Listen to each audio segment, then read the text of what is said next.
이건 내가 대학생 때 겪었던 아주 무시무시한 결혼식 얘기이다. 그 당시 나는 여름방학을 앞두고 아르바이트를 찾고 있었다. 애니메이션 블루레이 사고 싶은데 지갑에 300엔밖에 없어. 이걸로 점프밖에 못 사잖아. 도라에몽, 시급이 높고 좋은 아르바이트 좀 소개해줘. 누가 도라에몽이야? 난 파랗지도 않거든? 그러는 넌 초록색이잖아. 내가 무슨 슈렉이냐? 알바 찾는 거면 내가 소개해줄까? 단기 알바긴 한데 시급은 꽤 괜찮아. 하느님, 부처님, 히카리님, 부디 저한테 소개해주세요. 결혼식장 아르바이트인데 어때? 점장님이 부탁하셨거든. 뭐, 결혼식장? 태어나서 남친 한번 못 사귀어 본 내가 결혼식장에? 그리고 왠지 책임감이 무거운 일 아니야? 이건 단기 알바라 괜찮아. 접시나 음료수만 옮기면 되거든. 테이블 하나 담당하거나 그렇지도 않아. 그리고 전에 음식점 알바도 해봤잖아. 접객 경험이 있으면 분명 괜찮을 거야. 뭐 해보긴 하겠는데. 그리고 이번에는 좀 특별한 사정이 있는 알바거든. 그렇게 나는 히카리가 소개해준 결혼식장에서 딱 하루 동안만 알바를 하게 됐다. 히카리 말대로 내일은 거의 잡일들이었지만 그래도 그 전날 연수를 꼼꼼히 들었다. 긴장한 채로 결혼식장에 갔는데 왠지 상태가 이상했다. 신랑 신부는 엄청 행복해 보이는 선남선녀였고 가족들도 무척 즐거워 보였다. 하지만 초대석이 왠지 이상했다. 우선 테이블이 텅 비었다. 초대객이 한 명밖에 없는 테이블도 있었다. 그리고 초대객들은 다들 어디 회사에서 그대로 순간이동한 듯 정장 차림이었다. 가슴 포켓에 메모장을 넣고 있거나 볼펜을 꽂고 있는 사람도 있었다. 그리고 심지어 다들 신랑 신부한테는 눈길도 안 준다. 꾸벅꾸벅 조는 사람, 핸드폰을 만지는 사람, 무슨 서류를 읽고 있는 사람. 신랑 신부를 보곤 있었지만 매섭게 노려보는 남자도 있었다. 약점 분석 게이지 30%. 그 사람들의 태도는 결혼식이 시작돼도 그대로였고, 웨딩 케이크 커팅식입니다. 잠시 대화 시간 갖겠습니다. 신부님의 편지입니다. 약점 분석 게이지 60%. 여운거리도 없고 친구석에 아무도 안 와서 친구의 축사도 없었다. 뭐야 이 결혼식은 왠지 무서워. 사회자는 텐션을 높이려고 억지로 밝은 목소리를 냈지만 정장 차림인 사람들의 태도는 끄떡도 없었다. 결혼식 후반으로 접어들자 처음엔 방긋 웃고 있었던 신부도 점차 얼굴이 굳어갔고 결국 마지막에는 왜 다들 무시하는 거야? 진짜 너무해. 결혼식이 왜 이따위가 된 거야? 괜히 결혼했어. 라며 울기 시작했고 옆에 있던 신랑은 안절부절했다. 약점 분석 게이지 90%. 신부는 식장 스태프와 신랑에게 이끌려 대기실로 이동했고 사회자는 다시 기합을 넣어 잠시 휴식 시간 갖겠습니다. 라며 프로그램을 변경했다. 화장을 고치고 돌아온 신부는 그 후로 쭉 웃음기 없이 흑흑 울상을 지을 뿐이었다. 결혼식장이 아니라 장례식장 아니야? 싶은 어두운 분위기 속에서 결국 여차저차 결혼식은 끝이 났다. 식장 정리를 하고 있을 때 식장 직원들이 소근대는 소리가 들려왔다. 야, 각오는 했지만 대단했지? 우리 회사 개업 후 첫 번째 대참사 아니야? 그래도 전부 계획대로 됐잖아. 뭐 그렇지. 무슨 계획? 그러고 보니 히카리가 알바 소개해줄 때 특별한 사정이 있댔는데 퇴근길에 히카리한테 물어봐야지. 계속 스태프들 얘기에 귀 기울일 수도 없고 일하는 중에 잡담을 하는 것도 안 되니까 나는 알바가 끝난 뒤 가만히 있을 수가 없어서 히카리한테 당장 물어봤다. 히카리, 오늘 결혼식 대체 뭐였어? 분명 뭔가 있었지? 나 완전 몰래카메라인 줄 알았어. 수고했어. 알바해줘서 고마워. 아니, 엄청난 일이 될 거라고 생각했지만 상상 이상이었어. 무슨 일인데? 실은 말이야. 약점 분석 게이지 100%. 대체 그 무시무시한 결혼식은 뭐였어? 알려줘, 트러블 버스터. 히카리가 알려준 얘기는 충격적인 사실이 담긴 상자 같았다. 오늘 결혼식을 올린 신랑은 다정해 보이는 훈남이었지만 사실 그 진짜 얼굴은 좋아하는 여자를 자기 꼴로 만들기 위해선 수단을 가리지 않는 악마였던 것이다. 그 남자는 원래 유부남이었고 전 부인 사이에서 막 태어난 아기도 있었지만 우연히 자기 부하가 아내랑 걷고 있는 걸 봤을 때 부하 아내에게 한눈에 반했다. 아직 목도 못 가누는 아기와 아내를 집에서 내쫓고 억지로 이혼했다. 자유의 몸이 된 남자는 부하와 그 아내를 집에 초대하고 함께 술을 마시며 가까운 사이가 됐다. 두 사람의 신뢰를 얻은 남자는 그 부부관계를 깨뜨리기 위해 있는 말 없는 말 지어내서 두 사람의 신뢰관계에 금을 냈다. 예를 들면 부하한테는 저기 네 아내가 남편한테는 비밀로 하고 둘이 술 마셔요 라는데 괜찮아? 남자를 밝히는 건가? 앞으로도 이런 추파를 던지면 몰래 알려줄 테니까 내가 말한 건 비밀로 해줘. 라고 이간질하고 아내한테는 저기 당신 남편 말인데요. 회사에서 항상 당신 욕을 하고 살아요. 오늘도 이딴 도시락 먹기 싫다면서 버리려고 하길래 제가 말려서 받았어요. 직접 만든 함바그죠? 맛있게 잘 먹었어요. 일단 부하가 비밀로 해달라고 해서 제 얘긴 하지 마세요. 라며 이간질했다. 전부 거짓말이었지만 믿고 있는 상사한테 그런 말을 들으니 두 사람은 불신의 늪에 빠지고 말았다. 하지만 둘이서 대화할 시간만 있었다면 그 남자가 거짓말을 했다는 걸 금방 눈치챘겠지만 그 당시 부하는 큰 프로젝트를 맡아 굉장히 바빴고 출장도 바빠서 집에 잘 못 들어갔다. 물론 부하가 바쁜 프로젝트에 참가하도록 명령하고 바쁘게 만들어서 부부가 함께하는 시간을 줄인 것도 신랑이었다. 불신과 엇갈림으로 몸과 마음이 지친 부부는 이혼했고 그 남자는 부하의 아내에게 접근해서 이혼으로 상심한 여자의 마음을 파고들었고 결국에는 프로포즈까지 한 것이다. 그렇다. 그 남자가 첫눈에 반해 함정을 파 부하한테서 빼앗은 그 여자가 바로 아까 결혼식을 올렸던 그 신부였다. 심지어 신랑은 신부와 부하가 만나지 못하도록 부하가 스스로 회사를 그만두게끔 끈질기게 괴롭혔다고 한다. 작은 실수에도 호통치거나 일부러 낮은 점수를 주거나 혼자만 회의에 부르지 않는 등 부하는 아내와의 이혼으로 이미 정신적으로 피폐해졌지만 거기에 괴롭힘이 가해지자 몸도 안 좋아지고 일도 그만둬서 신랑의 계획대로 된 것이다. 하지만 모든 게 계획대로 될 리는 없었다. 프로포즈 후 신랑과 함께 살기 시작한 신부는 우연히 신랑의 핸드폰을 받고 신랑이 전 남편과의 사이를 갈라놓으려는 계획을 세운 것과 전 남편이 괴롭힘을 당해 회사를 그만둔 것까지 전부 알게 되었다.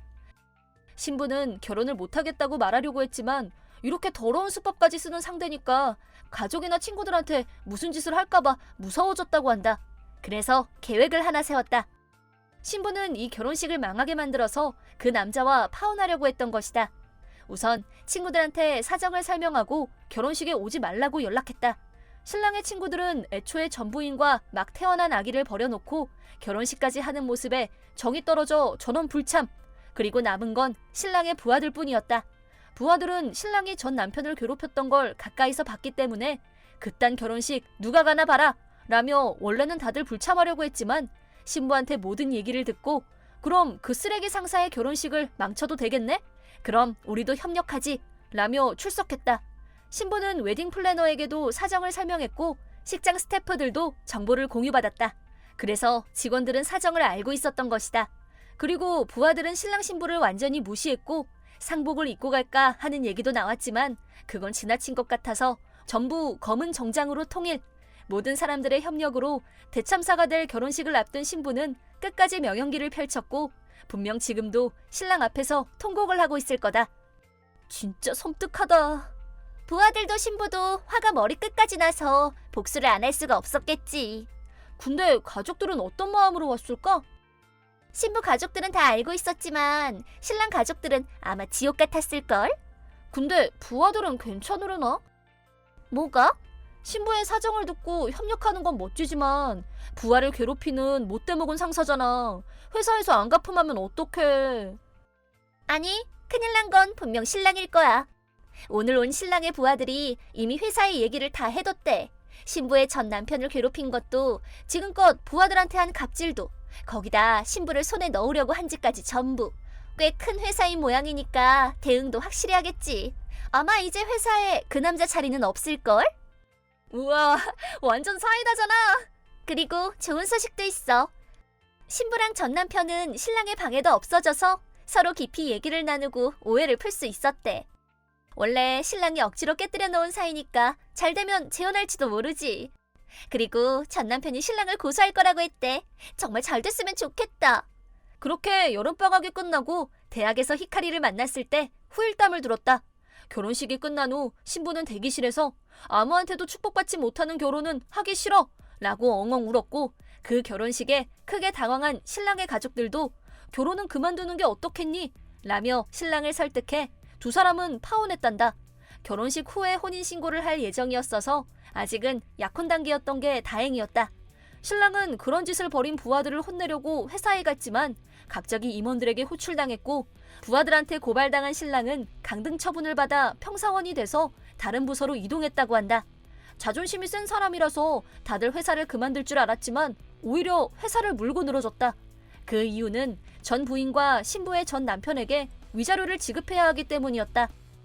신랑은 위자료와 양육비 지급을 무시하고 있었지만 결국 전 부인은 변호사를 내세웠고, 계속 무시하면 재산을 압류당할 거라는 말을 듣고 그제서야 주기 시작했단다. 게다가 신부의 전 남편에게도 고소당해서 그 위자료도 지급해야 했기 때문에 주말에는 알바까지 하면서 돈을 벌고 있다고 한다. 참고로 신부와 전 남편은 재판 후 무사히 재혼했다. 이번에는 헤어지지 않도록 검은 머리 팥불이 될 때까지 100년내로 하기로 약속했다고 한다. 전부 히카리가 알려준 내용인데 진짜 모르는 게 없다니까. 물론 나랑 히카리는 여전히 사이가 좋다. 하지만 앞으로 히카리가 소개해주는 알바는 절대 안 하리라 다짐했다. 트러블 버스터즈! 내 이름은 아카시. 직장에서 알게 된 아내 나나미와 결혼해서 초등학교 6학년이 된 딸 유키코까지 셋이서 함께 살고 있다. 얼마 전 나나미와 내 휴가가 우연히 겹쳐서 가족끼리 온천 여행을 다녀왔다. 여행에서 돌아오는 길, 나는 차를 운전하고 있었는데 유키코가 이런 얘기를 했다. 아빠, 엄마 잠들었어. 아, 진짜네. 온천 여행이 너무 재밌어서 피곤했나 보다. 엄마 자게. 조용히 하자. 응. 이 근처에 이렇게 좋은 여관이 있었을 줄이야. 음식도 맛있고 온천물도 좋고. 다음엔 2박 3일로 와야겠어.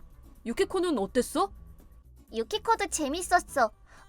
근데 수영장이 있었으면 더 좋았을 것 같아. 온천에서는 수영을 못 하잖아. 그렇지. 수영장도 좋지. 좋아. 이번 여름방학엔 가족끼리 수영장에 나갈까? 아싸! 여름방학 전까지는 엄마 몸에 멍도 다 나아있겠지? 뭐? 엄마 몸에 멍이라고? 응, 엄마 몸에 빨간 멍이 엄청 많이 나 있었어. 그거 왜 그런 거야? 엄마는 전봇대 같은데 잘 부딪히거든. 그러다 가끔 혹도 나고. 그 멍도 어디 부딪힌 게 아닐까? 아니야, 부딪힌 거 아니라 그랬어. 그리고 한 군데만 그런 게 아니고 엄청 많았어. 손목이랑 허벅지에도 있었고. 아, 그 멍 혹시 두드러기처럼 오돌토돌했니? 오돌토돌하지는 않았는데 불룩하긴 했었어. 뭐지? 그냥 피부 알레르기 같긴 한데 걱정되네.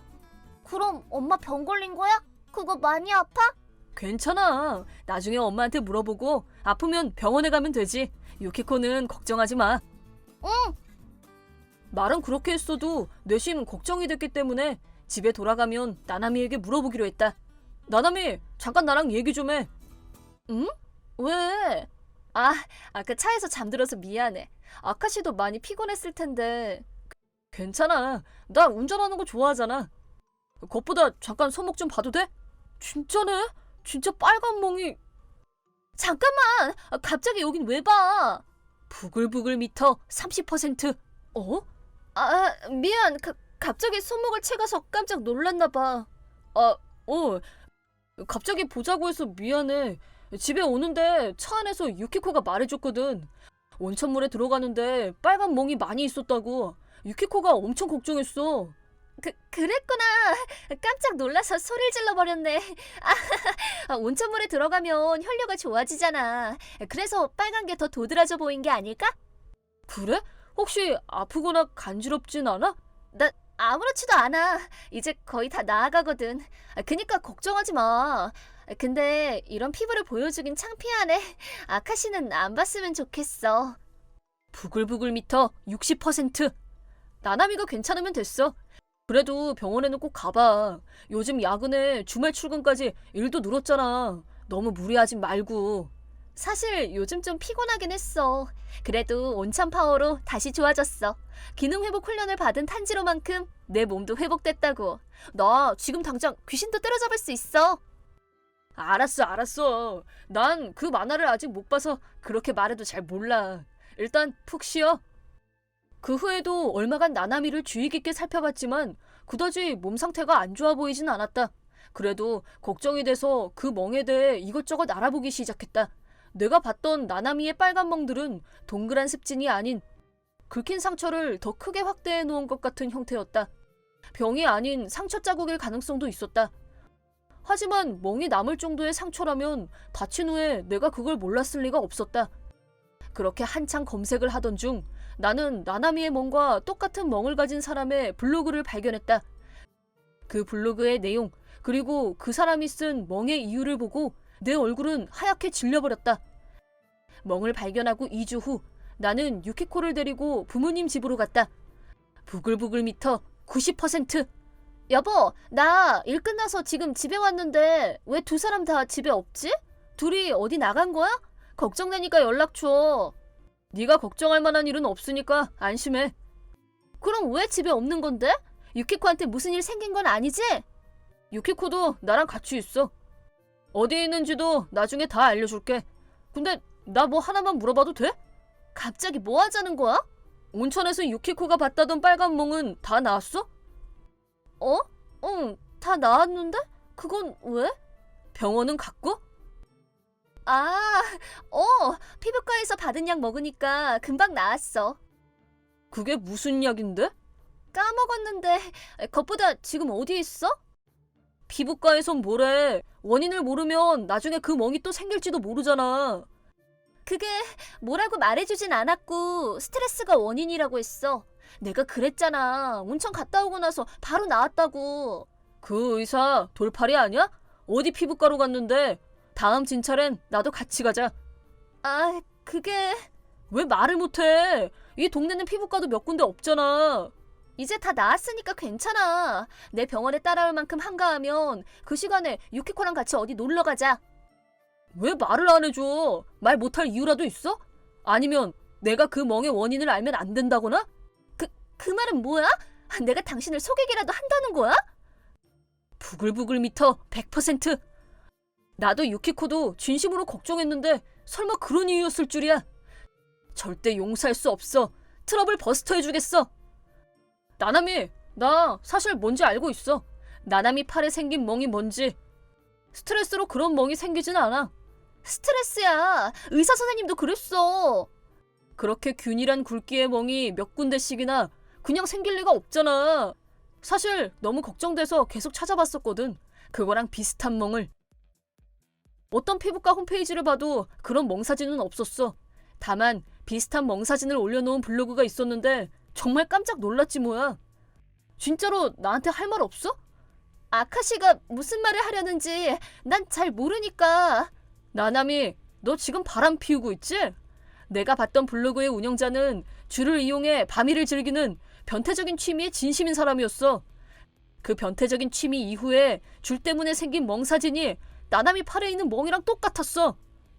내가 그런 짓을 할 리가 없잖아. 나도 그렇게 생각했어. 근데 있더라. 개킨 빨래를 서랍에 넣어 놓으려는데 나나미 서랍에 본 적 없는 상자가 있더라고. 그 안에 그 짓을 하기 위한 물건들이랑 줄, 수갑까지 있었어. 대체 언제 그런 거야? 아카시 그게... 나 다 알고 있으니까 그냥 솔직하게 말해. 말 안 하면 흥신소든 뭐든 고용해서 그놈 찾아낼 거야. 근데 나중에 재판이나 이혼 조정할 생각하면 지금 솔직히 말하는 편이 네 신상엔 더 좋을 거야. 미안해. 아카시가 말한 대로 나 바람 피웠어. 그치만 진심은 아니었어. 내 삶에 작은 자극이 필요했을 뿐. 상대는 누군데? 유키코의 과외 선생님. 뭐? 근데 그 남자 대학생이잖아. 왜 하필 아는 사람이랑 바람을 피운 거야? 미치겠네.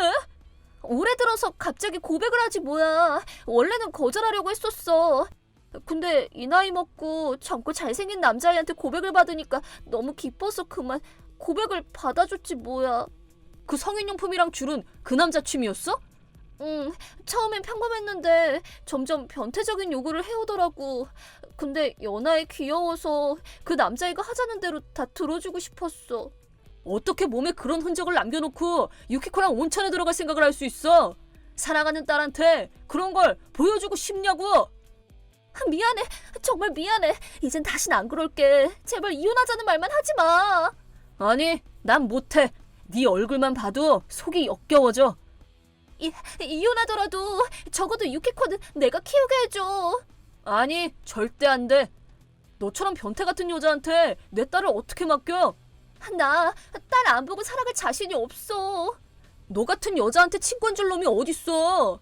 그리고 혹시 유키코가 커서 그 멍의 이유를 알게 되면 그때 뭐라고 설명할 거야? 그건 그런 사랑의 형태도 있는 거라고. 대체 뭐가 사랑의 형태라는 거야? 눈에 보이는 사랑의 형태라니. 사고의 발상이 너무 참신해서 역겨울 정도다. 그럼 날 가정부 취급해도 좋아. 같이 살게만 해줘. 내가 이런 말 할 자격이 없다는 건 알지만 아카시랑 유키코가 없으면 난 죽을지도 몰라. 과외 선생이랑 바람 피우기 전에 가족의 소중함을 떠올렸다면 이렇게 되진 않았겠지. 난 하루라도 빨리 유키코가 본 멍의 기억을 잊게 해주고 싶어. 그리고 넌 양육비랑 위자료 구할 국리나 해. 나는 변호사를 통해 나나미에게 위자료와 양육비를 일괄 청구했다. 또한 유키코의 친권도 내가 가져왔다. 나나미는 돈에 관한 건 모두 동의해줬지만 유키코의 친권만은 본인이 가지려 했다. 그래서 이혼 조정이 꽤 길게 이어졌다. 하지만 월수익과 집 명의 등이 유리하게 작용해서 내가 친권을 가져올 수 있었다. 지금은 부모님 집에서 부모님 도움을 받으며 유키코와 함께 살고 있다. 유키코에게는 몸에 멍이 드는 병을 치료하기 위해 엄마와는 당분간 떨어져 지내야 한다 라고 말해뒀다. 이혼 조정에서 정한 대로 나나미와 유키코는 한 달에 한 번씩 만나고 있다. 유키코가 엄마 병 빨리 낫게 약 많이 발라야 해 라고 말할 때마다 나나미는 엄청난 죄책감을 느끼는 듯했다. 요즘은 유키코가 먼저 보고 싶다고 하지 않는 한 유키코와 만나고 싶다는 연락도 안 오고 있다. 트러블 버스터즈! 내 이름은 아카시. 아내 나츠미와 결혼한 지 6년이 다 돼가지만 지금까지 큰 문제 없이 행복한 나날을 보내고 있다. 나나미는 주 3일 정도 알바를 나가고 있고 우리 딸 히카리는 어린이집을 다니고 있다. 그리고 오늘은 아내 나츠미의 생일이다. 나는 히카리와 함께 서프라이즈 파티를 열어주기로 했고 어린이집에는 미리 쉬겠다고 말해두었다. 어린이집에 히카리 데려다주고 일 갔다 올게. 네, 잘 다녀오세요. 엄마 다녀올게요. 좋았어. 계획 성공! 나츠미에게 들키지 않고 집을 빠져나오는데 성공했다. 이후엔 나츠미가 알바를 하러 간 사이 집에 몰래 들어가서 서프라이즈 생일 파티를 준비하기만 하면 됐다. 아빠, 엄마를 깜짝 놀라게 해서 기쁘게 해주자. 나도 열심히 도와줄게. 그래, 엄마를 깜짝 놀래켜주자. 히카리가 열심히 도와주면 엄마도 더 기뻐할 거야. 그럼 더 열심히 도와야지. 예이 예이 오! 예이 예이 오! 나츠미가 평소처럼 출근하는 것을 보고 나서 나는 히카리와 집으로 갔다. 그리고 우리는 서둘러 거실을 꾸미고 음식을 만드는 등 나츠미의 서프라이즈 파티 준비를 시작했다. 좋았어. 히카리, 슬슬 엄마가 돌아올 시간이야. 아싸, 깜짝 놀라겠지? 당연히 깜짝 놀라지. 히카리가 이렇게 열심히 준비했는데. 기대된다. 엄마 왔다. 숨자. 나와 히카리는 현관문이 열리는 소리를 듣자마자 한 손에 폭죽을 들고 거실에서 조용히 나츠미를 기다렸다. 하지만 좀처럼 아내는 거실로 들어오지 않았다. 그리고 현관 쪽에서는 누군가의 말소리가 들려왔다. 누가 왔나? 나는 귀를 기울였다. 안 되겠어. 나 더는 못 참아. 나도야. 나츠미만 보면 내 몸이 자꾸 불끈거려서 못 참겠다고. 이리 와. 뭐야? 대체 이거 뭔데? 드라마야 뭐야? 미치겠네. 이거 실화냐고. 아니, 겉보다 저런 데서? 내 몸은 서서히 굳어갔다. 히카리 쪽을 보니 조용히 숨어서 그 소리를 모두 듣고 있었다. 소리가 새어나가지 않게 작은 손으로 입을 틀어막고 눈물을 뚝뚝 흘리고 있었다. 아직 5살짜리 아이지만 이 상황에 본인이 여기 있으면 안 된다는 걸 눈치챈 것 같았다. 히카리는 뿌연 거실 창문에 비친 살색 그림자를 응시한 채 움직이지 않았다. 나는 큰 결심을 하고 거실 문을 열었다. 왔어? 응! 현관에 서 있던 두 사람은 그대로 멈춰버렸다. 이제 슬슬 그만하지. 그런 거 아니야. 저기 그니까 그게 그런 거 아닙니다. 나츠미와 상간남은 몹시 당황하며 아무 일도 없었다는 듯한 분위기를 만들어내고자 하고 있었다. 저 누구세요? 아, 네, 저는 나츠미 씨와 같은 직장에서 일하는 사사키라고 합니다. 지금은 나츠미 씨가 몸이 안 좋다고 해서 부득이하게 나츠미 씨를 부축해 온 겁니다. 나츠미, 진짜 몸이 안 좋아? 저기 그게 미안해. 그렇게 묻자 나츠미는 얼굴을 붉히며 집을 뛰쳐나가 버렸다. 잠깐만! 사사키도 괜히 나츠미를 걱정하는 척을 하며 허둥지둥 집을 뛰쳐나가 버렸다. 남겨진 나와 히카리는 벙찐 얼굴로 현관문만 바라볼 뿐이었다. 그 후 다시 정신을 차렸는데 그곳엔 사사키의 가방이 그대로 놓여 있었다. 가방 안을 뒤져보니 그 안엔 사사키의 핸드폰이 있었다. 잠금은 걸려있지 않았다. 나는 핸드폰 주소록에서 사사키 아내의 번호를 찾아냈고 전화를 걸었다. 저 실례합니다만 사사키 씨의 부인 되십니까? 네? 아, 네, 그런데요? 갑자기 전화드려 죄송합니다. 저희 남편한테 무슨 일이 생겼나요? 사실은 남편분께서 제 아내와 바람을 피웠거든요. 우연히 저도 그 현장에 있었는데 두 사람 다 당황했더니 가방까지 두고 가버렸네요. 남편분의 가방을 가지러 와주시겠습니까? 내 말을 들은 사사키의 부인은 나를 의심했지만 결국 내가 알려준 우리 집 주소로 가방을 가지러 와줬다. 사사키의 부인은 생각보다 빨리 도착했다. 아무래도 집이 이 근처인 듯 우리 집까지 달려온 것 같았다. 나는 다시 한번 지금까지 있었던 일들을 사사키의 부인에게도 설명했다. 사사키가 두고 간 가방을 본 사사키의 부인은 내 이야기를 모두 믿어주었다. 이번 일로 저희 남편이 폐를 끼쳐드려서 정말 죄송합니다. 아니요. 저야말로 제 아내 역시 폐를 끼쳐드려서 정말 죄송합니다. 여태 말하긴 뭐하지만 저도 아내가 바람 피운다는 사실은 여태 몰랐거든요.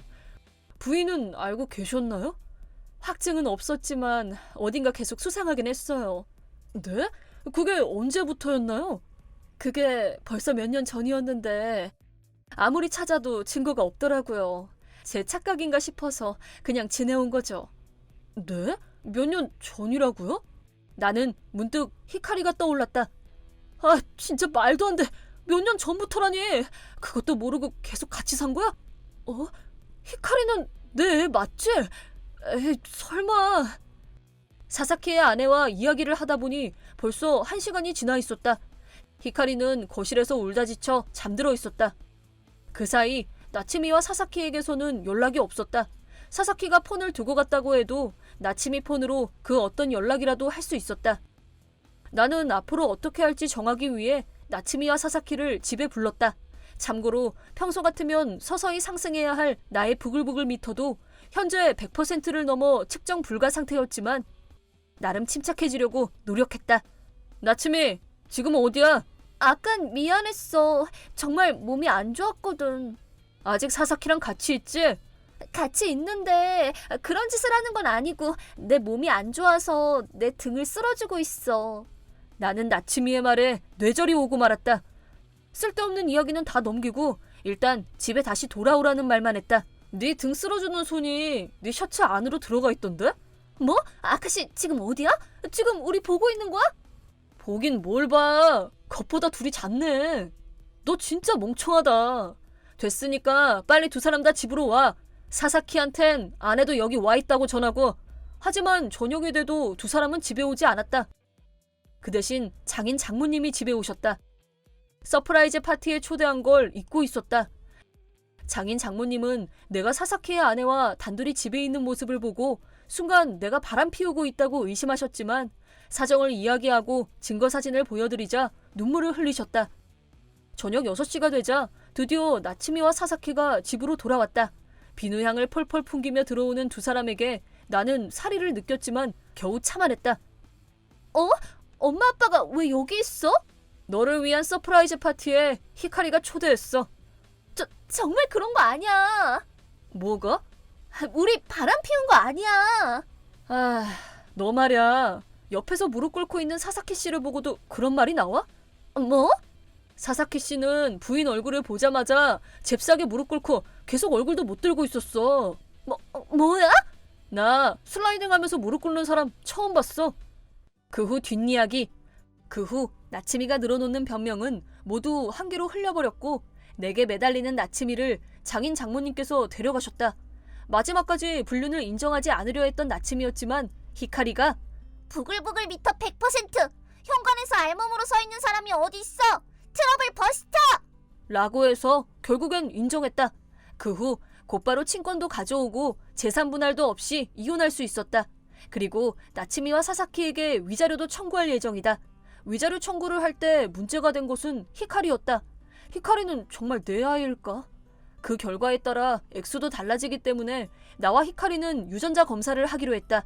설령 내가 히카리의 친아빠가 아니라고 해도 5살 먹은 히카리에겐 틀림없이 내가 아빠였고 나 역시도 히카리를 내 아이라고 생각하고 있다. 이 사실은 앞으로도 쭉 변하지 않을 것이다. 즉 유전자 검사는 어디까지나 그 두 사람을 응징하기 위한 과정에 지나지 않는다. 1년 후 나는 초등학생이 된 히카리와 행복하게 살고 있다. 유전자 일치 99.9%. 내 이름은 아카시. 오늘은 아내 히카리와 함께 형님 부부 댁에 놀러왔다. 히카리의 오빠인 아키히로 씨는 정말 좋은 분이지만 형수님인 스미레 씨는 히카리를 라이벌처럼 대하며 무슨 일이든 우위를 선점하려고 하거나 시비를 거는 등 살짝, 아니 정말로 귀찮게 하는 사람이다. 자, 커피 다 왔어. 히카리랑 스미레는 어디 갔어? 두 사람이서 형수님이 마당에서 기르는 채소 본다고 나갔어요. 저는 벌레를 무서워해서 안 갔고요. 그래? 웬일로 두 사람이 같이 갔대? 그 스미레가 히카리한테 자꾸 시비 걸고 그러잖아. 난 항상 그러지 말라고 하는데. 두 사람 성격이 잘 안 맞는 걸까요? 내가 볼 땐 스미레가... 누가 좀 도와줘요, 제발! 방금 히카리가 소리 지른 거지? 내가 보고 올게. 현관 쪽에서 들렸죠? 저도 갈게요. 우리가 현관으로 달려가자 현관 바로 옆에 있던 신발장 문이 닫혀 있었고 그 옆엔 형수님이 서 있었다. 신발장에 불은 꺼져 있었고 그 안에서 히카리의 목소리가 들렸다. 수미래! 왜 히카리가 이 안에... 뭐야, 두 사람 다 진지해져서는. 아가씨가 소리를 지르니까 두 사람 다 깜짝 놀랐잖아요. 이렇게 어둡고 좁은 곳에 들어가면 누구라도 무서울 거예요. 왜 이런 짓을 하신 거예요? 비키세요. 잠깐만요. 밀지 마요. 아파요. 됐으니까 비켜요. 방해하지 말고. 네? 뭐야 진짜? 수미래, 이게 무슨 일이야 대체? 신발장 문을 열자 완전히 패닉 상태가 된 히카리가 갇혀 있었고 그곳에서 먹은 것도 다 개워낸 상황이었다. 나와 형님은 거기서 히카리를 꺼내 더러워진 옷을 갈아입힌 후 소파에 눕혔다. 그 사이에도 히카리는 창백해진 얼굴로 계속 울고 있었다. 정말 많이 무서웠던 것 같다.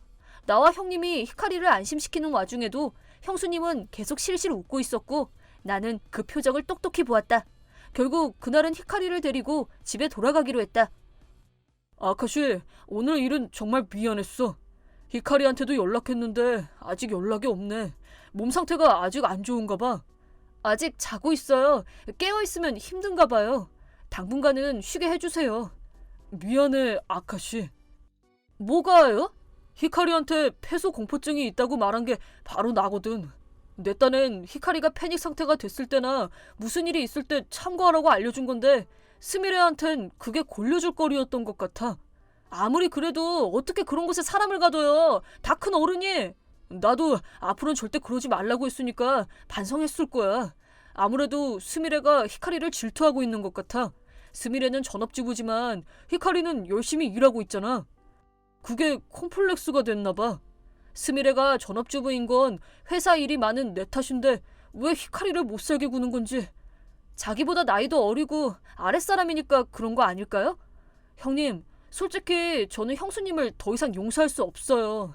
이제 두 번 다시 형수님이 계신 곳에 히카리를 데려가지 않겠습니다. 그래, 나도 그렇게 할게.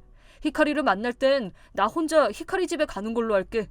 근데 스미레가 정말 반성하고 있는 건지 얼굴은 아무렇지 않아 보이는데 아내도 똑같이 무서운 경험을 해보면 히카리 기분을 알 수 있을 텐데. 그 말 진심이세요? 저한테 좋은 생각이 있거든요. 뭐? 뭔데? 그럼 나도 도울게. 절대 용서 못해. 트러블 버스터다. 몇 주 후 나는 집에 형님 부부를 초대했다. 그날 히카리는 일을 하러 가서 집에 없었기 때문에 집엔 나와 형님, 형수님뿐이었다. 더운데도 와주셔서 감사합니다. 아니야. 우리야말로 초대해줘서 고맙지. 이거 아이스크림이에요. 여러 종류 사왔으니까 좋아하는 거 드세요. 아, 근데 아가씨는 이거 좋아하죠? 녹차 맛. 아, 감사합니다. 히카리가 녹차 맛 안 좋아하는 걸 알고 저러는 거지. 진짜 이 사람이랑은 가까이 하고 싶지가 않다. 어서 거실로 들어오세요. 오, 벌써 준비도 다 해놨네. 꼭 영화관 같다. 저랑 히카리가 영화를 좋아해서 큰맘 먹고 산 프로젝터예요. 그렇구나. 아가씨는 영화관에서 영화를 못 보죠? 거기 갔다간 저번처럼 큰일이 날 테니까요. 숨이래? 자, 두 분 모두 소파에 앉으세요. 그럼 영화 틀겠습니다. 주혼! 어? 이렇게 큰 스크린으로 보게 되다니 진짜 기대된다. 나 공포영화 완전 좋아해. 저도요. 잠깐만. 난 잘 못 본단 말이야. 근데 아까부터 위층에 자꾸 소리가 들리는데 누가 왔어? 혹시 집에서 동물 키워? 아, 저 소린 신경 쓰지 마세요. 이 집엔 그게 나오거든요. 잠시만요. 뭐요? 나온다뇨. 그거 혹시 귀신은 아니죠? 아, 형수님 역시 촉이 좋으시네요. 설마 했던 그거 맞아요. 사실은 이 집 신축이 아니고 깔끔한 중고 단독주택을 사서 리모델링한 거거든요. 그 전 주인이었던 가족들이 여기서 다 죽었다죠? 아, 잠깐만요. 저 지금 엄청 무섭거든요. 제가 들은 바로는 일가족이 다 자살을 했다더군요. 그 영혼들이 아직 성불을 하지 못하고 남아있는 것 같아요. 분명 아직 이 세상에 미련이 남은 거겠죠. 이런 이야기 하니까 진짜 귀신 나올 것 같잖아. 잠깐만. 농담이라도 그런 말은 하지 마. 아, 그래서 그런 거구나. 아까 또 쿵쿵대는 소리 들렸죠? 아기 원혼이 놀고 있는 게 아닐까요? 리모델링한 집이 마음에 들어서 아이들도 뛰어놀고 있나 보다. 그럴지도 모르죠. 하지 말라고. 나 그런 거 싫다고. 아, 맞다. 일단 말해두는 건데요. 무언가가 보이더라도 절대 반응하지 마세요. 뭐가 보인다는 거야 대체? 마실 것도 안 내왔네요. 죄송해요. 잠깐 부엌 좀 다녀올게요. 나도 도와줄게. 스미레는 여기 앉아있어. 영화 먼저 보고 있어도 되니까. 안 돼. 나 혼자 두고 가지 마. 프로젝터에서는 이미 영화가 시작되고 있었고 형수님은 무서운지 방안을 두리번거리고 있었다. 나는 분전함에서 거실 버튼만 내렸다. 전기가 꺼져서 전자제품 소리마저 없어진 방안은 한낮임에도 스산했다. 뭐야? 정전? 전기가 나갔잖아. 왜 두 사람 다 안 오는 거야? 거실문이 안 열리잖아. 잠긴 거야? 어떡해. 너무 무서워. 아키로, 나 좀 도와줘. 내가 다시 거실 버튼을 올리자 전기는 금방 다시 돌아왔다. 왜 그러세요? 그렇게 당황하시고 어두워져서 무서우셨나 봐요? 설마 전기를 끄는 게 아카시 씨예요? 왜 그러셨어요? 진짜 너무하시네요. 혹시 귀신이 나온다는 말도 거짓말이에요? 네. 전에 네가 공포영화를 못 본다고 해서 난 공포영화를 같이 보자고 한 적도 없었고 무서운 이야기를 한 적도 없었어. 내가 왜 그랬을 것 같아? 널 무섭게 하고 싶지 않아서였어. 그래서 그건 당연한 거지. 그래놓고 지금 이런 식으로 날 괴롭혔잖아. 근데 형수님은 히카리가 싫다는 걸 억지로 시키셨잖아요. 어때요? 직접 당해보니까? 너무 무섭고 누가 빨리 도와주길 바랬죠? 일부러 형수님을 무섭게 만든 저한테 화가 나서 미치겠죠? 이제 좀 히카리의 마음이 이해되셨나요? 그건 그냥 장난이었어. 그렇게 울고 톡까지 할 줄은 몰랐지. 나도 깜짝 놀랐다고. 아무리 그래도 이런 식으로 복수를 할 줄이야. 진짜 최악이다. 저기요, 제가 그냥 이 정도로 봐준 거예요. 아님 한 번 더 해드려요? 저희 시골집에 있는 창고에서 하룻밤 지내보실래요? 전기도 안 들어오고 밤 되면 가로등도 없어서 엄청 깜깜한데 엄청 무서울걸요? 지금 당장 가실래요? 안 가요. 그럼 두 번 다시 그러지 마세요. 히카리는 요즘도 그 일의 후유증으로 몸 상태가 나빠져서 못 일어날 때가 많아요. 다음에 또 그러면 당신 혼자 빛도 안 들어오는 창고 안에 가둘 거예요.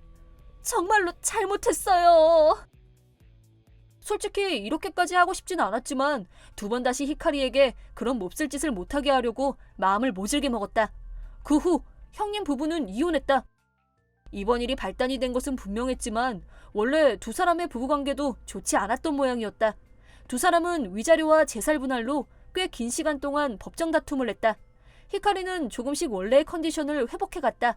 하지만 신발장에 갇힌 기억이 꽤나 트라우마가 된 것인지 신발장이 있는 집에 가면 긴장을 하곤 한다. 앞으로는 내가 히카리를 더욱 아껴주고 지켜줄 생각이다. 트러블 버스터즈! 내 이름은 히카리. 몇 년 전 나는 남편 유우와 결혼했다. 나는 그럭저럭 큰 기업에 종합직에 근무하고 있으며 업무량도 꽤 많았다. 솔직히 집안일도 잘 못하고 혼자 살 때부터는 집안일에 별 신경을 안 쓰고 살기도 했다. 결혼을 한 후에는 집안일보다도 시간을 많이 쓰겠다고 결심했는데 유우가 난 바깥일보단 집안일을 더 잘하니까 히카리가 일을 하면 집안일은 내가 할게 라며 전업주부가 되겠다고 먼저 말해줬다. 역할 분담이 잘 된 덕분인지 부부관계는 좋았고 정말 행복한 나날들이었다. 그러던 어느 날 나왔어. 늦게 왔네? 오늘도 야근했어? 잠깐 병원 좀 다녀왔어. 잠깐 할 얘기가 있는데. 나도 히카리한테 할 말 있는데 일단 히카리부터 말해.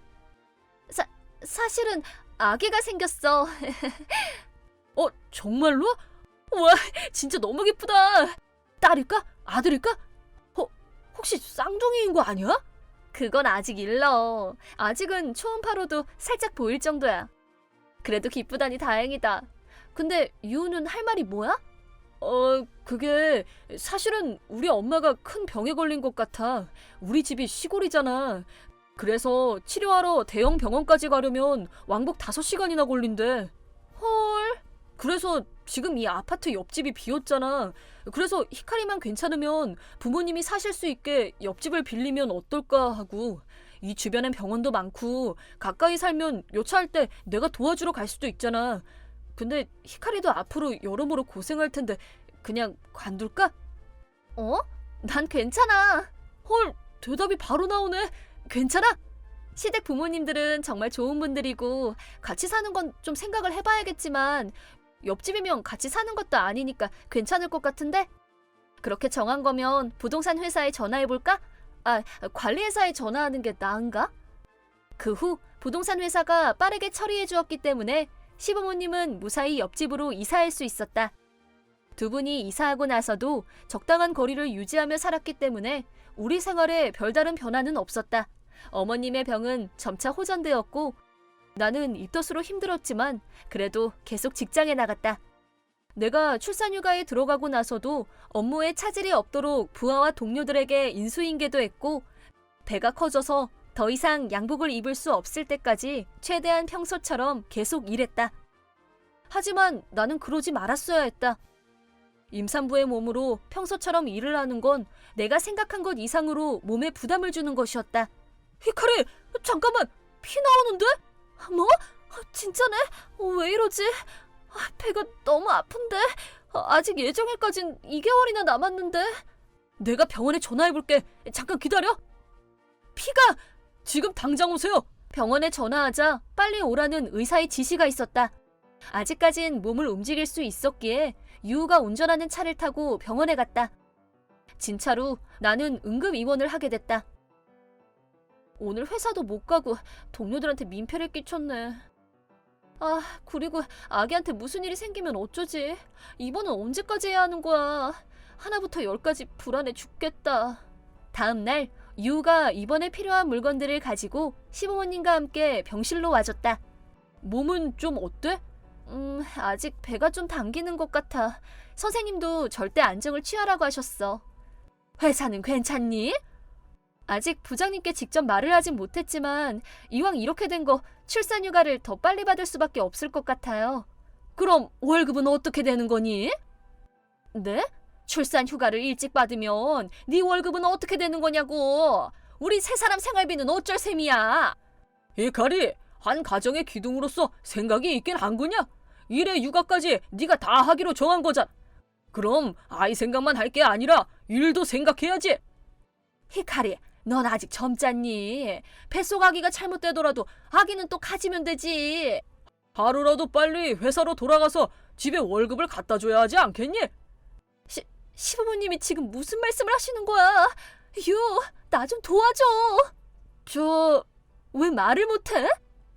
저기 잠깐만요. 접수처에서 면회는 남편분만 가능하다고 했을 텐데요. 진찰해야 하니까 복도로 나가주세요. 히카리 씨, 몸은 좀 어떠세요? 아기를 위해 저도 모든 노력을 다할 테니 히카리 씨도 힘내세요. 저기 선생님, 이번 아기는 포기하고 싶은데요. 괜찮을까요? 이 아이는 남편 직장까지 관두게 하고 자기 혼자 일을 하고 있어요. 그렇게 하겠다고 스스로 정한 주제. 막상 아이가 태어나려고 하니까 여자라는 점을 이용해서 쉬려고 하고 있단 말입니다. 쪽팔리게 우리 유우는 전업주부나 시키고 그럼 그에 맞는 각오를 했어야지, 히카리. 잠깐만요. 전업주부를 하겠다고 한 건 유우예요. 물론 저도 동의를 하긴 했지만, 그리고 출산휴가 중에 필요한 돈도 잘 저금하고 있어요. 근데 두 분의 생활비는 제가 책임지지 않아도 되잖아요. 같이 사는 것도 아닌데. 무슨 말이니? 유우가 통원 도와주러 시골에 간다니까. 네가 그건 싫다고 했다며. 생활비까지 다 될 테니까 이쪽으로 이사 오라고 한 건 너잖아. 지금 그런 이야기를 할 상황입니까? 모두 병실에서 다 나가주세요. 히카리 씨는 지금 절대 안정을 취해야 합니다. 유우와 시부모님이 나가고 난 후 나는 계속 충격에 빠져 있었다. 생활비? 이사 오라고 내가 부탁을 해? 대체 무슨 말이지? 어떻게 된 상황인지 물어보고 싶었다. 나는 핸드폰 사용 허가를 받아 유우에게 연락을 해보기로 했다. 유, 이게 어떻게 된 일이야? 미안, 엄마가 너무 걱정돼서 이 아파트로 이사 오게끔 거짓말을 했어. 그리고 부모님께 생활비를 들여온 것도 사실이고 나중에 다 갚을 생각하고 부부 공용 통장에서 썼어. 잠깐만, 부부 공용 통장에 있는 돈은 아기를 위해 쓰기로 약속했잖아. 겉보다 왜 나한테 한마디도 안 했어? 난 일도 잘 못하고 월급도 낮아서 효도를 많이 못 해드렸거든. 이번 기회에 효도해드리고 싶었어. 그렇다고 그걸 혼자 다 결정하면 어떡해? 근데 부부 공용 통장이니까 내가 써도 되잖아. 아기한테 들어가는 돈은 이제부터 모으면 되지. 출산 비용도 그 돈으로 쓰기로 했잖아. 이제 어쩔 거야? 됐어. 내 병문안도 오지 마. 나는 절망의 구렁텅이에 빠져버렸다. 잠들면서도 눈이 안 떠졌으면 좋겠다 라고 생각할 정도로. 그런 나를 구해준 건 절대 용서 못해. 트러블 버스터다. 히카리 씨, 출산휴가 신청서에 필요한 서류는 다 집으로 보내놨으니까 퇴원하면 확인해줘.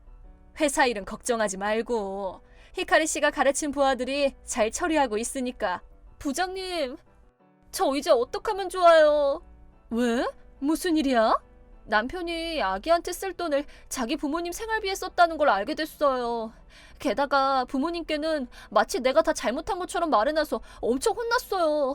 결국엔 이 아이는 포기하고 다시 일하라는 말까지 들었어요. 참나. 뭐? 저 이 아이를 낳으면 안 되는 걸까요? 이런 부모 밑에서 이 아이가 행복할 수 있을까요? 그런 생각하지 마.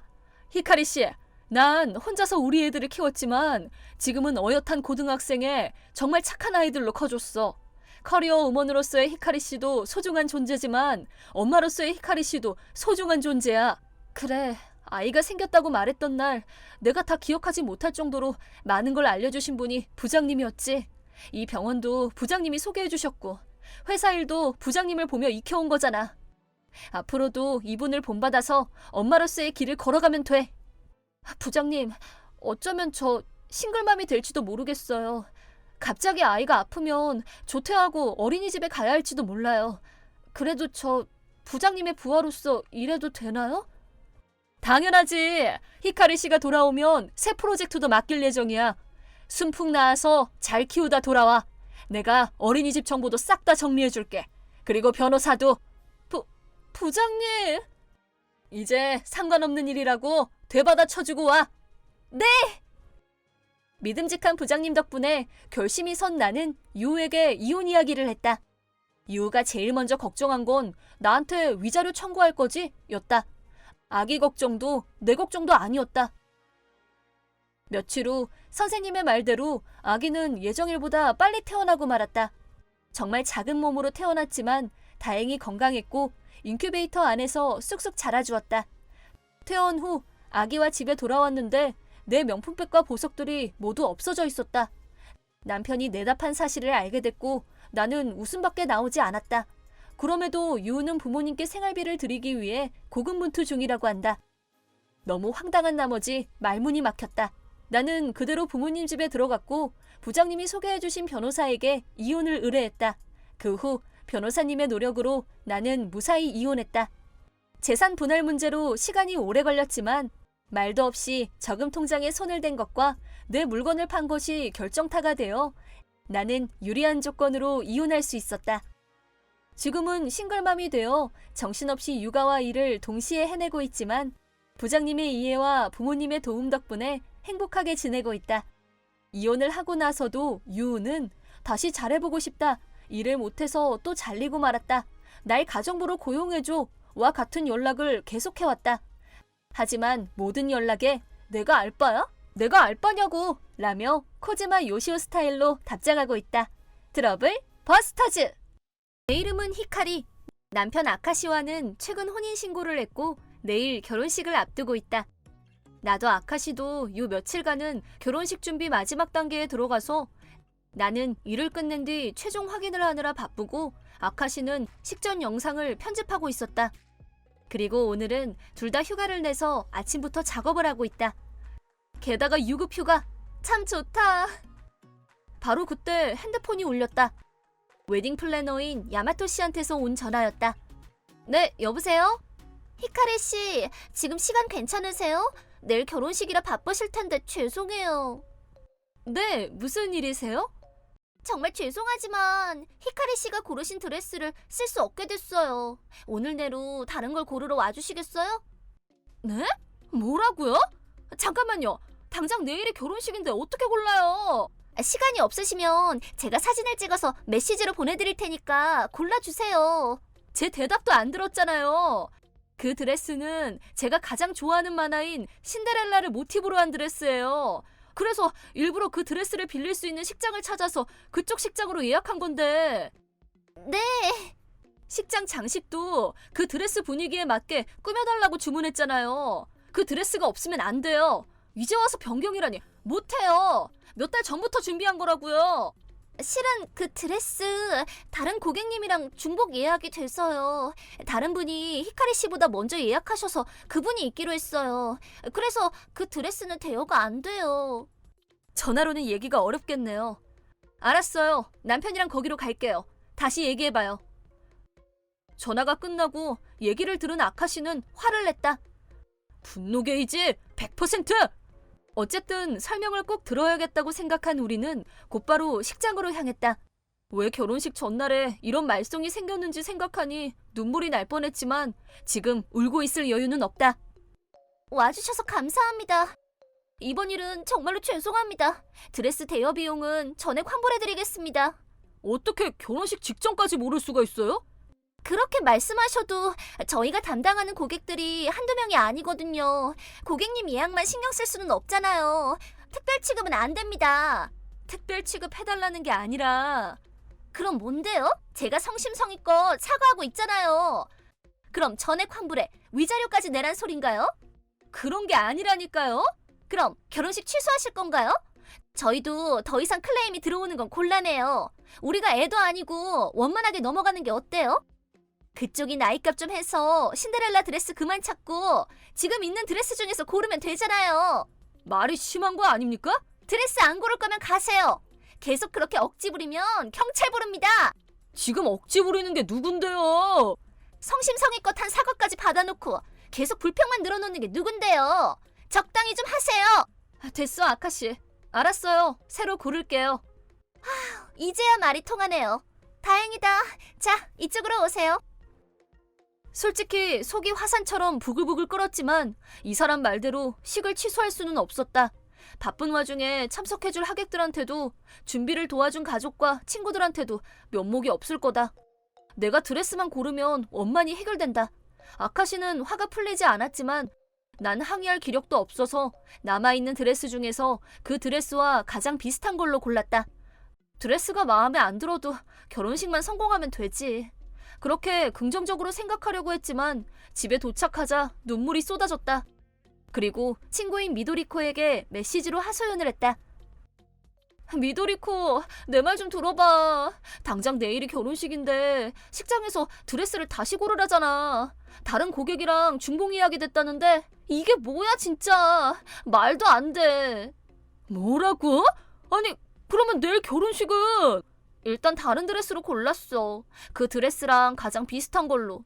헤어, 메이크업, 액세서리, 부케 전부 그 드레스에 맞춰서 골랐는데.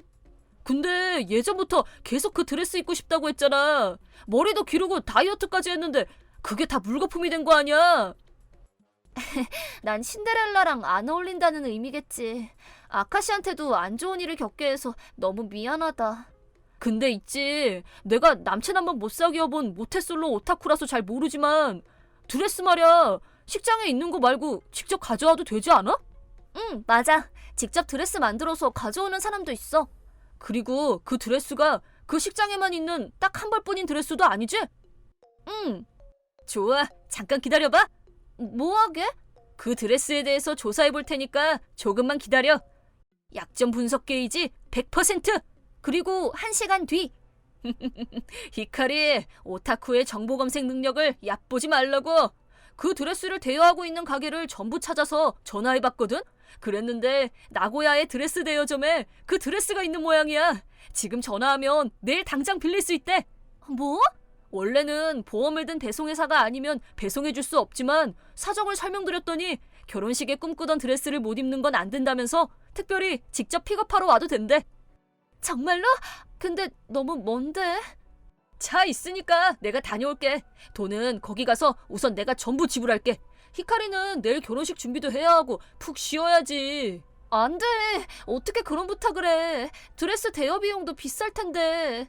그래도 그 식장 괘씸하잖아. 게다가 최애 꽃단장을 위해서라면 돈도 시간도 다 바칠 수 있는 게 오타쿠지. 히카리는 내 친구들 중에서 최애거든. 그리고 그날 밤 도쿄와 나고야를 왕복해준 미도리코 덕에 드레스는 무사히 도착했다. 기뻐서 이렇게 펑펑 운 건 태어나서 처음인 것 같다. 미도리코에게 대여 비용과 기름값을 주고 내일을 기약하며 헤어졌다. 그리고 결혼식 당일 내가 가져온 드레스를 본 야마토 씨는 깜짝 놀랐다. 갑자기 드레스를 변경하게 됐지만 원래 입으려던 거였고 애초에 드레스를 변경한 건 전부 식장 탓이니 직원들은 아무 말 없이 내가 요구한 대로 대응했다. 그렇게 시작된 결혼식은 순조롭게 진행됐다. 절대 용서 못해. 가만두지 않겠어. 마지막으로 서프라이즈가 있답니다. 신랑님이 꼭 감사의 말을 전하고 싶은 분이 계시다네요. 히카리 씨의 친구 미도리코 씨, 지금 여기 계신가요? 뭐지? 많이 갑작스러우시죠? 죄송합니다. 하지만 감사의 마음을 꼭 전하고 싶어서요. 히카리, 어떻게 된 거야? 나도 모르는 일이야. 여러분, 사실 이 결혼식은 바로 전날에 말도 안 되는 해프닝이 일어났답니다. 결혼식 전날 밤 몇 달 전부터 예약했던 드레스가 식장의 중복 예약 탓에 빌릴 수 없게 됐다는 전화가 왔습니다. 그 연락을 받고 참 절망스러웠지만 히카리가 다른 드레스를 골랐을 때 비슷한 드레스가 있어서 다행이라고 태평하게 생각했어요. 하지만 미도리코 씨는 아니었죠. 드레스가 있는 가게를 찾아 나고야까지 가서 드레스를 빌려와 주셨어요. 히카리를 위해, 그리고 저희 결혼식을 위해서요. 정말 감사합니다. 어떡해. 부끄럽지만 기쁘다. 아카시 씨도 히카리도 결혼해도 나랑 많이 놀아줘. 행복하게 살아.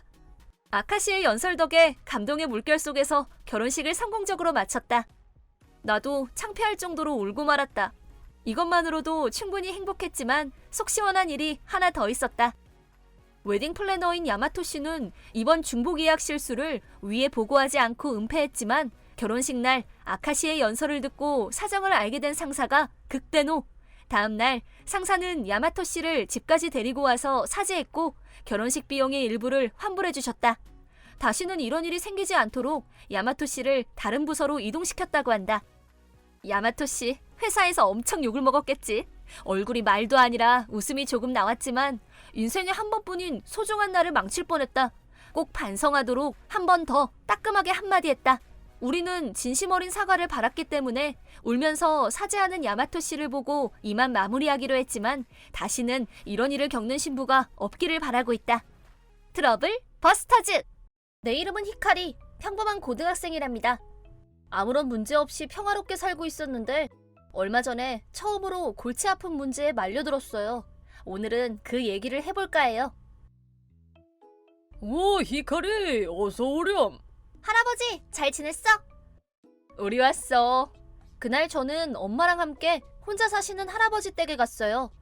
어렸을 때부터 아주 자상하셨던 할아버지는 항상 저를 예뻐해 주셨죠.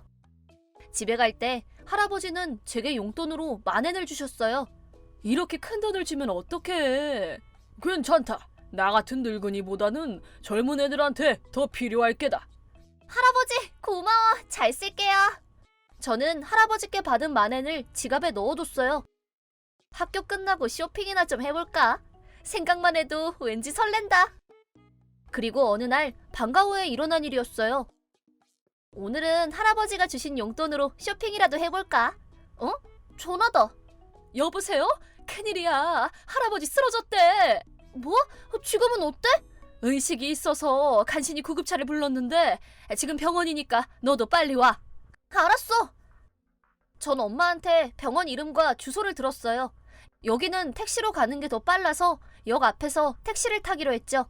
버스터즈 종합병원으로 가주세요. 어? 그래. 택시 기사님은 왠지 귀찮다는 태도로 운전을 시작했어요. 그날은 교통량이 많았는지 도로가 꽉 막혀서 결국 교통체증이 생기고 말았죠. 엄청 막히네. 짜증나게. 뭐야, 불평불만이 한 바가지네. 그 후 시간이 지나도 차는 앞으로 가지 못하고 택시 안에서 긴 기다림을 보내야 했습니다. 그러자 결국 기다림에 지친 택시기사가 저한테 이런 말을 했어요. 학생, 그냥 여기서 내리지? 네? 그 병원은 여기서 걸어서 금방 가. 여기서 그냥 내려. 여기서요? 무슨 말이에요? 그래도 손님인데 무례한 거 아니에요? 저는 택시기사의 무례한 태도에 무심코 말대꾸를 하고 말았어요. 900엔이다. 빨리 돈 내고 내려. 나 참, 고등학생 주제에 무슨 택시를 탄다고. 택시기사는 제가 고등학생이라는 이유로 저를 대놓고 깔봤어요. 어려서 그런가? 하지만 여기서 실랑이 할 시간에 빨리 할아버지한테 가고 싶어서 전 돈을 내고 얼른 택시에서 내리기로 했어요. 1,000엔짜리가 없네? 할아버지가 주신 10,000엔을 내야겠다. 택시기사는 조용히 10,000엔을 받았어요. 자, 고스름돈 100엔. 네? 방금 10,000엔 냈는데요? 네가 낸 건 1,000엔이겠지. 고등학생이 10,000엔을 어떻게 내냐? 고등학생? 그게 무슨 상관이죠? 전 10,000엔 냈거든요. 거스름돈이나 제대로 줘요. 시끄러. 어른한테 어디 말대꾸야. 당장 내려. 그리고 택시기사는 100엔을 던지고 절 억지로 차에서 내리게 했어요. 그런 뒤 근처 옆길로 들어가 꽉 막힌 도로에서 벗어났어요. 아마 그 옆길로 빠지고 싶어서 절 여기서 내려준 거겠죠. 분명 10,000엔 냈는데 그 택시기사 내 돈 돌려줘. 결국 저는 거스름돈도 다 못 받고 걸어서 병원까지 가기로 했어요. 할아버지! 히카리, 와줬구나. 몸은 어때? 괜찮아? 그게 있지. 그냥 과식해서 배탈 난 거였어. 에이, 어린애도 아니고. TV에서 많이 먹기 대회를 보고 따라하고 싶지 뭐니. 햄버거 10개를 먹었더니 배가 아파서. 할아버지도 참, 그렇게 먹으면 배가 안 아프고 배겨? 고등학생도 다 못 먹겠다. 걱정 끼쳐서 미안하다. 할아버지도 참, 못 말린다니까. 이유가 어떻든 할아버지가 무사해서 안심했어요. 마음이 놓인 저는 할아버지께 아까 있었던 일을 말씀드렸어요. 뭐? 이런 못돼 먹은 택시기사 같으니 히카리의 용돈을 빼앗다니? 그래서 택시 회사랑 이름은 확인했니? 서두르느라 깜빡했어. 근데 얼굴이랑 목소리는 기억해. 괘씸한 녀석, 복수해야지 안 되겠어. 맞아. 할아버지가 준 소중한 용돈인데 돌려받을래. 히카리, 좋은 생각이 있다. 잠깐 귀 좀 빌려다. 할아버지는 돈을 돌려받기 위해 계획을 하나 세우셨어요. 고등학생이라고 무시했던 택시기사 아저씨, 절대 용서 못해. 본때를 보여주지. 다음 날 저는 택시 승강장에서 그 택시기사를 찾기로 했어요. 차를 한 대씩 확인하는 건 힘들었지만 그 기사를 찾겠다는 집념 하나로 매일 찾아 나섰어요. 그리고 일주일 뒤, 할아버지 찾았어. 지금 탈게. 알았어. 나도 대기하고 있다. 저는 그 기사가 운전하는 택시에 탔습니다. 버스터즈 종합병원이요. 알았다. 택시기사는 여전히 무뚝뚝한 태도로 운전을 시작했어요. 그날도 도로가 꽉 막혀서 교통정체가 일어났죠. 저기요, 길이 막혀서 그냥 여기서 내릴게요. 뭐? 참네. 자기 멋대로군. 900엔. 여기요. 자, 여기 거스름돈 100엔. 동작 그만. 이번엔 안 속는다. 지금 분명히 만엔 냈거든? 만엔? 뭐야? 너 방금 전에 냈잖아. 아니, 만엔 맞거든? 자, 여기 증거. 저는 만엔에 묶어뒀던 줄을 잡아당겼습니다. 운전석에서 줄에 묶인 만엔이 끌려 올라갔어요. 이럴 줄 알고 만엔에 손을 써뒀지. 이 애송이가 진짜 날 도둑으로 보는 거야? 뭐야? 저번에 도둑질 했잖아. 내 만엔 돌려줘. 뭐라는 거야?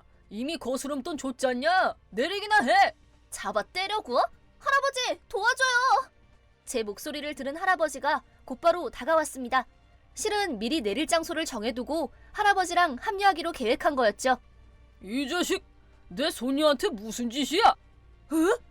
내 손녀한테 돈 좀 뜯어냈다지? 아니요, 아닙니다. 택시기사가 갑자기 겁을 먹는 것도 당연해요. 할아버지는 딱 봐도 무시무시한 조폭 같은 차림에 검은 선글라스를 쓰고 나타났기 때문이죠. 내 손녀를 건드리다니 배짱 한번 좋구나. 아닙니다. 1,000엔을 냈길래 거스름돈 100엔을 준 것뿐이에요. 거짓말. 저번엔 분명 만엔 냈는데 저 사람이 1,000엔이라고 우기면서 100엔밖에 안 돌려줬어. 이봐, 그 만에는 이 몸이 귀여운 손녀한테 준 돈이라고. 너같이 추잡한 놈이 가질 게 아니야. 저기 그게... 자세한 얘기는 집에서 할까? 난 조직에서 한 자리 하고 있거든. 우리 애들도 기다리니 집까지 태워 주실까? 기사는 새파랗게 질린 얼굴로 저랑 할아버지를 태우고 차를 출발시켰어요. 여기서 세워. 그래서 요금은? 아니요, 돈은 됐습니다. 제 돈으로 채워놓을게요. 저번에 손녀가 탔을 때는 만엔 받아놓고 100엔만 거슬러 줬다는데. 죄송합니다. 돈은 다 돌려드릴게요. 기사는 허둥지둥 만엔을 꺼냈어요. 한 번만 봐주세요. 그렇게 사과하니 용서해 주마. 오늘이랑 저번에 손녀 택시값은 내가 내지. 거스름돈은 됐어. 꺼져. 할아버지는 2,000엔을 기사에게 건네고 택시에서 내렸어요. 택시기사는 벌벌 떨면서 엄청난 속도로 도망갔죠. 해냈어, 할아버지! 작전 대성공. 근데 우리 거짓말은 안 했어. 난 동네 조합장이니까 조직에서 한 자리 하는 건 맞지? 동네 애들이 잘 따르는 것도 맞고 할아버지 덕분에 만에는 무사히 저에게 돌아왔습니다. 그렇다고 절 속인 게 없어진 건 아니죠. 할아버지는 택시회사와 기사의 이름을 기억하시고 바로 회사에 연락하셨어요. 다음날 그 택시기사는 상사와 함께 집에 와서 사죄했답니다. 상사가 확인해보니 제가 탔던 날에 실제 매출보다 돈이 더 많았다고 해요. 두 사람이 계속해서 사과를 거듭하자 할아버지는 다시는 그러지 말게. 라며 한마디 하시고 마무리했어요. 저도 만엔을 찾았고 비싸 보이는 과자도 받아서 이제 그만 용서하기로 하고 얘기를 끝냈답니다. 할아버지 고마워. 우리 손녀 부탁인데 당연하지. 아까 맛있어 보이는 과자도 받았는데 같이 먹어요. 세상에는 추잡한 수를 써서 돈을 빼돌리는 어른도 있군요. 마음고생은 좀 했지만 사회 공부를 한 셈 치기로 했어요. 할아버지 덕에 해결됐으니 다음에는 할아버지께 맛있는 거라도 사드릴까? 트러블 버스터즈!